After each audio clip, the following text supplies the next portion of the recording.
For months, the residents of MyRanc Estates had been puzzled by an inexplicable problem that crept into their otherwise peaceful suburban lives. Their electricity bills were skyrocketing without reason. Families who barely ran their air conditioning noticed charges that looked more like they were powering a small factory than a home.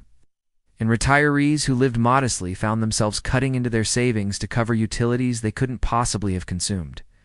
First, neighbors chalked it up to a rate increase or some clerical error at the power company. But as the problem persisted, frustration grew. Whispers started to swirl at block parties and mailbox gatherings. One name kept surfacing in hushed conversations: Karen, the domineering HOA board member whose house never seemed to go dark. Not even during the rolling blackouts that had hit the community twice that summer. While everyone else scrambled for candles and battery-powered lanterns, Karen's windows glowed brightly, her air conditioning hummed smoothly. And she even had the audacity to string twinkling garden lights that made her yard look like a year-round holiday display. The sight rubbed her neighbors the wrong way, but no one dared to confront her directly. Karen had built a reputation for nitpicking every lawn, barking at kids who rode their bikes too close to her driveway, and sending violation letters for trivial issues like faded mailbox paint or trash cans left out for more than an hour.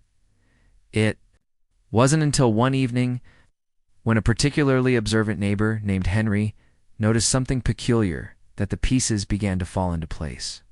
Walking his dog along the edge of the cul-de-sac, Henry spotted a thick orange extension cord running suspiciously close to the community's power box.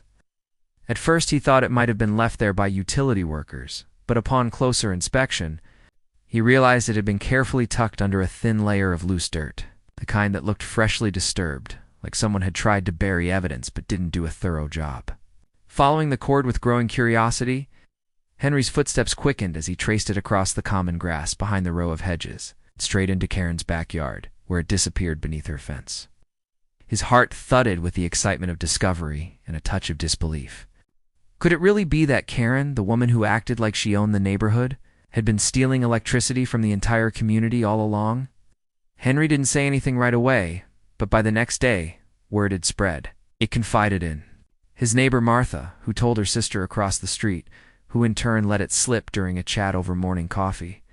And soon the entire neighborhood was buzzing with anticipation. By the weekend, nearly every resident had come out to see for themselves.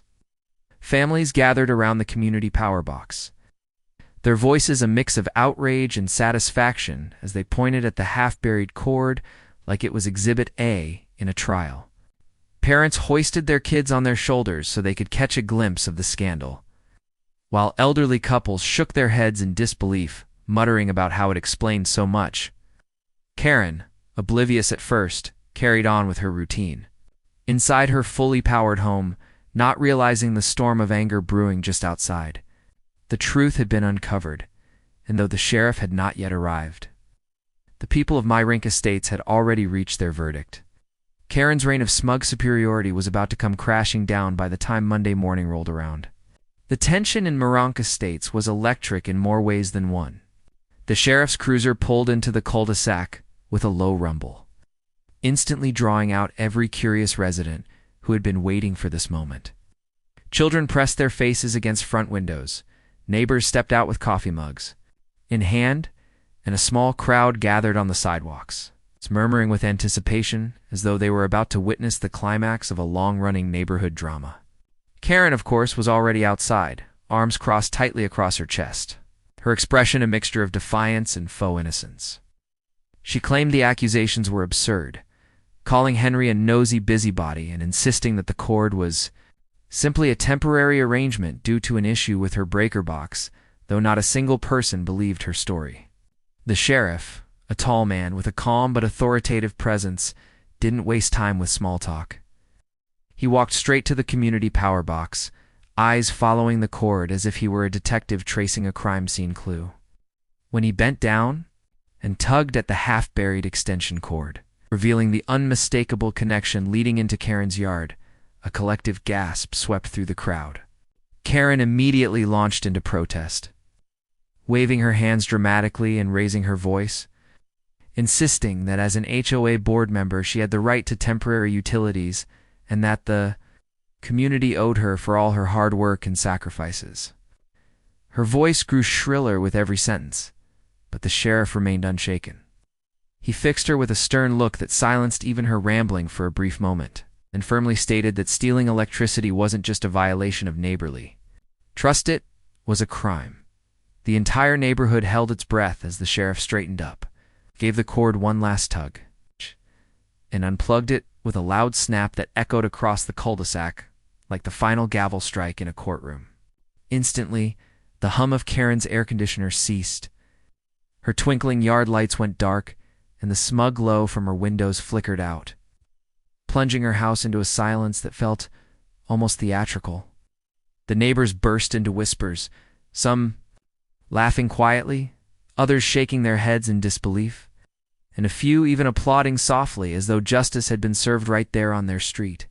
Karen, red-faced and sputtering, tried to argue that this was harassment. The sheriff was overstepping, that she was the real victim, but her words carried no weight anymore.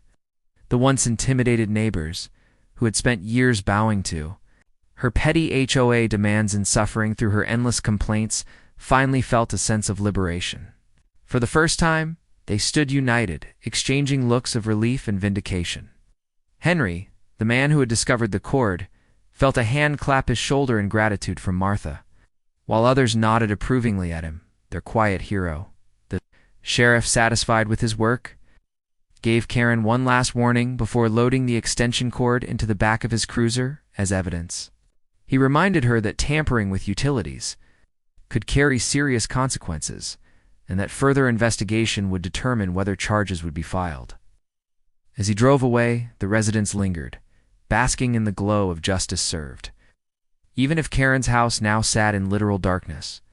From that day on, whenever someone in MyRanc Estates complained about high bills or unfair treatment, all anyone had to do was mention the unplugging, and laughter would ripple through the group. Karen's reign of intimidation had ended. The moment the sheriff pulled that plug, and though she still lived in the neighborhood, she would never again hold the power, literally or figuratively, that she once wielded over everyone else.